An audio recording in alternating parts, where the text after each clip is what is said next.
2024 ఎన్నికల్లో ప్రజలు తిరస్కరిస్తే రాజకీయాల నుండి శాశ్వతంగా తప్పుకుంటామంటూ చంద్రబాబు నాయుడు గారు కొన్ని కీలక వ్యాఖ్యలు చేస్తున్నారు. ప్రజలు తిరస్కరిస్తారు, గ్యారంటీ ప్రజలు తిరస్కరిస్తారు. ఆ సంక్షేమ పథకాలు కూడా ఆ జన్మభూమి కమిటీలలో వాళ్ళకి ఇచ్చుకొని సరిగా పథకాలు కూడా సరిగా అమలు చేయలే. ఇళ్ల స్థలాలు సరిగా ఇవ్వలే.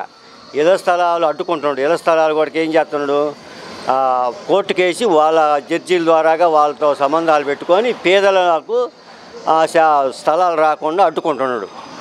అదొకటి, స్థలాలు రాకుండా అడ్డుకుంటున్నాడు. ఇప్పటికీ ఇక్కడ రాజధానిలో 56,000 ఇల్లులు అడ్డుకున్నాడు.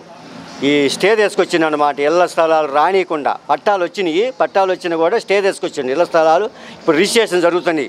30,60,000 మందికి రిజిస్ట్రేషన్ జరుగుతున్నాయి.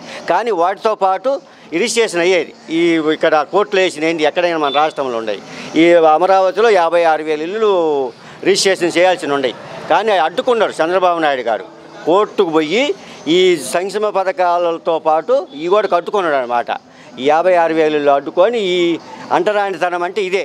పేదలకు ఎస్టీ ఎస్సీ బీసీలకు ఇచ్చిన స్థలాలను ఇవ్వనీయకుండా అడ్డుకోవటం అది అంటరానితనం. అది గ్యారంటీ.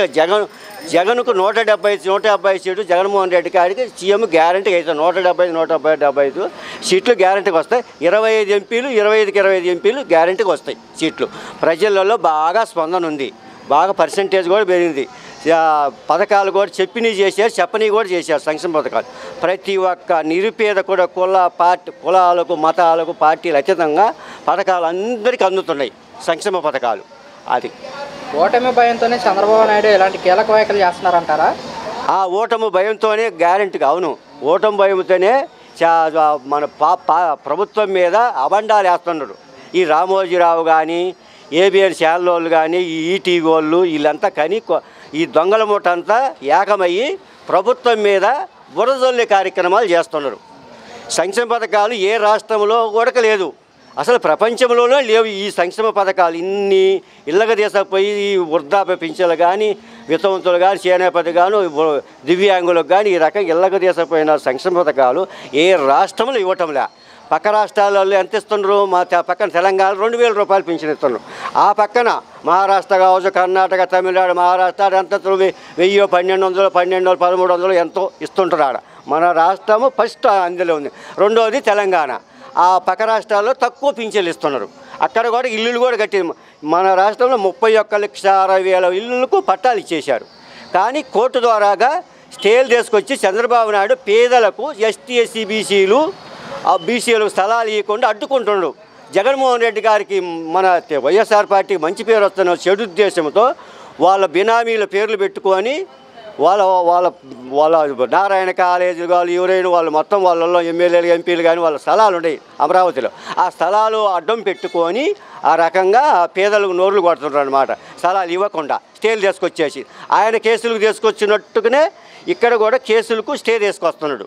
ఏది స్థలాలకు కూడా స్టే తీసుకొస్తున్నారు.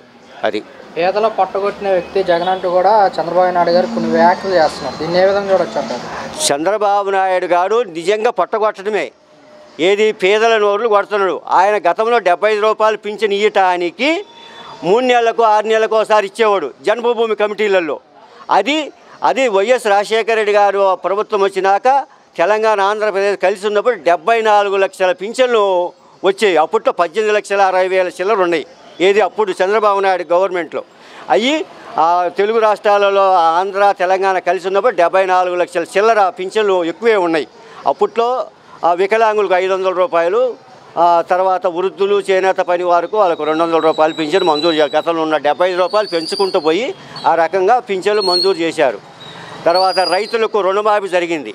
ఆరోగ్యశ్రీ వల్ల చాలామంది నిరుపేద కుటుంబాలు హాస్పిటల్లో ఎప్పుడైనా మరి పెద్ద పెద్ద హాస్పిటల్లో పేదవాళ్ళు ఆ మెట్లు కూడా ఎక్కలేని పరిస్థితుల్లో ఉండేది. ఆ ఆరోగ్యశ్రీ వలన ఆ పెద్ద హాస్పిటల్లో పోయి పేదవాళ్ళు కూడా వైద్యం చేయించుకొని ఆ వైద్యం ద్వారాగా సుమారు 10 లక్షల మంది చనిపోయేవాళ్ళు బతికిండ్రు.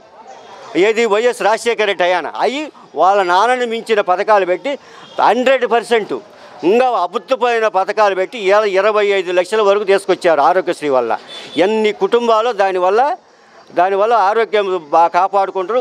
పెద్ద పెద్ద హాస్పిటల్లో సూపర్ స్పెషాలిటీ హాస్పిటల్ వైద్యం చేయించుకోవడానికి మంచి మంచి మంచి పొజిషన్లో ఉంటారు అందరూ. పేద ప్రజానీకం కూడా ఎస్టీ ఎస్సీ బీసీలతో కులాల మతాల పార్టీలు అతీతంగా బాగా బ్రహ్మాండంగా వైద్యం చేయించుకోవడానికి మంచి హాస్పిటళ్ళు మంచి వైద్యం జరుగుతుంది. ఇప్పుడు జగన్మోహన్ రెడ్డి పథకాలు తీసుకొచ్చి రాష్ట్రాన్ని మొత్తం అప్పుల పాలు చేస్తున్నారు అని కూడా చంద్రబాబు నాయుడు గారు కొన్ని వ్యాఖ్యలు చేస్తున్నారు. తప్పు అప్పులు ఏం చేయటంలా. గతంలో ఆయన చేసుకొచ్చింది అప్పులు చేసుకొచ్చారు. అప్పులు ఏం చేసుకోరు గతంలో ఎట్లున్నాయి అంతేగాని అప్పులు ఏం చేసుకోరు. అంతా అబద్ధాలు కావాలని జగన్మోహన్ రెడ్డి అబండాలు వేయడానికి అప్పులు తీసుకొస్తున్నారని అబద్ధాలు చెబుతున్నారు. కేసీఆర్ నానికి విశ్వాసం లేదంటూ కేసీఆర్ చిన్ని గారు కొన్ని వ్యాఖ్యలు చేస్తారు. ఈ వ్యాఖ్యలు ఎలా చూడొచ్చు అంటారు? వ్యాఖ్యలు అంటే వాళ్ళకు ఇద్దరు అప్పుడు ఎంపీగా ఉన్నప్పుడు ఆయన సొంత డబ్బులు పెట్టి ఖర్చు పెట్టిందంట. ఆ ఖర్చు పెట్టి ఆయనకు విలువ లేకుండా పార్టీలో విలువ లేకుండా చూసింది కాబట్టి ఆ పార్టీలో మనకు విలువ లేకుండా చూసి వైఎస్ఆర్ పార్టీలోకి వచ్చి ఈయన జగన్మోహన్ రెడ్డి సంక్షేమ పెట్టిన పథకాలను బాగా పనిచేస్తున్నారు చెప్పి అనే ఉద్దేశంతో వచ్చి పార్టీలో చేరారు వైఎస్ఆర్ పార్టీలో. అది సైకిలంతా ఒకచోటకే చేరారంటూ కేసీఆర్ చిన్ని వ్యాఖ్యలు చేస్తున్నారు. ఈ వ్యాఖ్యలను ఎలా చూడొచ్చు అంటారు? సైకోలు అందరూ ఒకే చోటకి చేరారంటూ కేసీఆర్ చిన్ని వ్యాఖ్యలు చేస్తున్నారు. అదంతా వస్తుంది. సైకిల్ అంటే ఇప్పుడు చంద్రబాబు నాయుడు సైకిల్ మనలంటూ వైఎస్ రాజశేఖర పార్టీ ఒట్టిదా మాట వాళ్ళు ఏది అది అంతా దొంగల మూట. వైఎస్ఆర్ తెలుగుదేశం పార్టీ మొత్తం వాళ్ళంతా దొంగల మూట. ఆ దొంగల మూట ఏకమైపోయి మన పేద ప్రజానీకం మీద సంక్షేమ పథకాలు అందనీయకుండా చేయడానికి వాళ్ళు కంకణం కట్టుకున్నారు.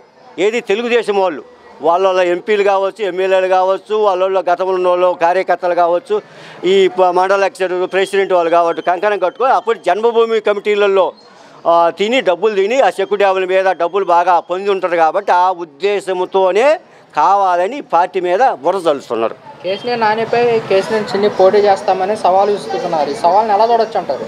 కేసీఆర్ నాని గెలుస్తాడులే. ఏంటంటే దాంట్లో నుంచి వచ్చింది కాబట్టి గ్యారంటీ గెలుస్తాడు. ఆ విమర్శలు అవన్నీ మామూలే. అవన్నీ వాళ్ళ విమర్శలు వాళ్ళు చేసుకుంటుంటారు. అది దానివల్ల ఏమీ కాదు. కేసీఆర్ నాని గ్యారంటీగా గెలుస్తాడు. కేసీఆర్ నానిపై ఎంపీగా పోటీ చేసి కేసీఆర్ చిన్ని 3 లక్షల మెజార్టీతో గెలుస్తానని చెప్పేసి కూడా కొన్ని సవాళ్ళు ఇస్తున్నారు. ఈ సవాల్ని ఎలా చూడొచ్చు అంటారు?